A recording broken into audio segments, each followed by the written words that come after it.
Bonjour, ici David Dupuis, ostéopathe. Pour cette prochaine capsule, je voulais vous parler d'un concept, d'un concept de neurophysiologie.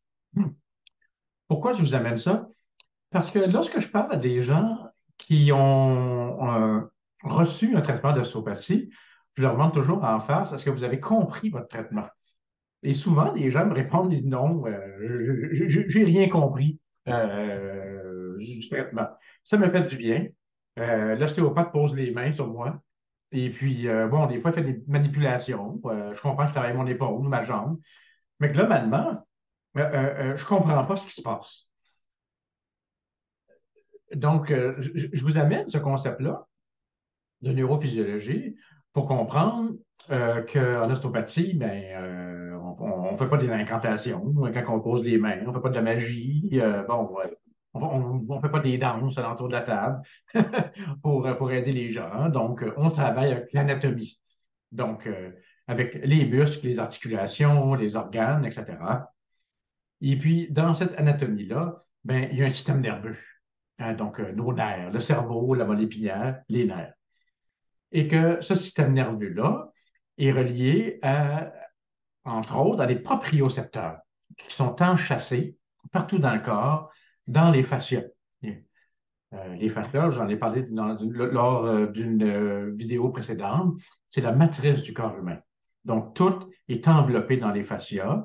De la même façon, si vous coupez une orange en deux et vous regardez l'orange, chaque pulpe est entourée d'une petite gaine. Hein, de l'extérieur vers de l'intérieur, vous voyez bien que si on enlève chacune des pulpes d'orange, on voit encore la forme de l'orange. C'est un peu la même affaire avec le corps humain, un petit peu plus complexe. Donc, dans ces fascias-là, il y a des senseurs. Et ces senseurs-là envoient toutes sortes de messages au cerveau via la moelle épinière. Par exemple, c'est quoi le positionnement de notre corps dans l'espace? C'est quoi la pression qu'on a? Par exemple, que vous êtes assis, c'est quoi la pression dans les muscles des fesses? Le corps le sait. Quand ça fait très longtemps qu'on est dans la même position, à un moment donné, on change de place. Parce qu'à un moment donné, il y a des signaux qui sont envoyés parce que peut-être que le sang circule moins bien, par exemple. On a des senseurs dans les articulations. Il y en a dans les vaisseaux sanguins pour le pH. Euh, c'est trop acide, trop basique, c'est important, toujours équilibrer ça. On en a pour la pression, à certains endroits, dans les carotides, des barorécepteurs qui mesurent la pression artérielle. Tout ça a le même rôle, c'est d'envoyer des messages au cerveau, puis ils ont toute une spécialisation. Donc, pH, pression, positionnement dans l'espace, niveau d'étirement ou de compression de muscles, ce qui est très important, et en ostéopathie, ça nous intéresse particulièrement. Donc, qu'est-ce qui se passe? Euh, Comment fonctionnent d'abord ces propriocepteurs-là? En gros, le propriocepteur-là, il y a, il y a un nerf sensitif qui envoie l'information à la moelle épinière. De la moelle épinière, ben, le message est envoyé via le cervelet et le cerveau, dans l'aire d'association appropriée. Et du cerveau, si c'est dans le cas d'un muscle, ça veut dire qu'on veut une réponse. Donc, il y a un nerf moteur qui va permettre de faire un mouvement, compression, séparation, etc., qui va retourner cerveau, cervelet, moelle épinière, dans, au senseur qui est dans la zone, une zone donnée. Donc, dans le cas du senseur des muscles, donc, leur rôle, c'est de protéger. Par exemple, d'éviter qu'un muscle soit trop étiré pour éviter qu'il se déchire ou qu'une articulation soit trop comprimée, qu'un muscle soit trop comprimé. À un moment donné, il faut que la compression arrête, parce que sinon, ça peut venir bloquer un vaisseau sanguin, par exemple. Ça peut venir bloquer l'articulation. Donc, le rôle, ça va être d'envoyer des messages au cerveau, dire, oh, oh, oh, oh, oh, oh, oh. On limite l'étirement ou on limite la compression, hein, ou on limite l'amplitude d'un mouvement. À un moment donné, il y a une limite. Donc, tout ça, c'est fait via ces propriocepteurs-là, via le système nerveux central. Maintenant, qu'est-ce qui arrive quand on a une douleur ou un inconfort? Mais c'est comme s'il y avait un message qui est envoyé en continu. Propriocepteur, moelle épinière, cerveau. Et c'est une boucle de rétroaction, si vous voulez, une boucle qui est en feu, qui est constamment stimulée. On appelle ça la neurofacilitation. Donc, c'est comme si le piton restait à on, tout le temps, tout le temps, tout le temps, tout le temps. Donc, ça envoie constamment des signaux.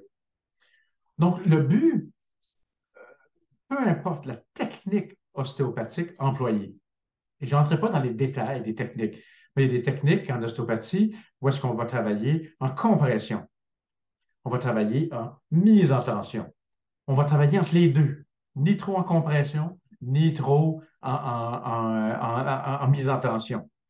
On peut travailler en fait, dans des oscillations, des techniques d'ostéopathie générale, par exemple, des oscillations, relâcher doucement une zone. On a des techniques de muscle energy, donc on va travailler la musculature contre résistance en isométrie. Il y a des techniques ostéo-articulaires pour dire débloquer l'articulation. Donc, peu importe la tactique employée, c'est pour venir dégager une zone qui est bloquée et pour venir mettre à off le message qui est continuellement envoyé au cerveau. Donc, on veut briser cette boucle de rétroaction-là. Donc, les senseurs, donc, quand on emploie une technique, mais on va stimuler certains types de senseurs. C'est pas nous qui décidons ça. Ça, c'est la technique. Bon, on travaille en compression, mais on va stimuler les senseurs que quand ils sont travaillés, quand ils sont en compression, leur réponse du cerveau va être OK, on relâche.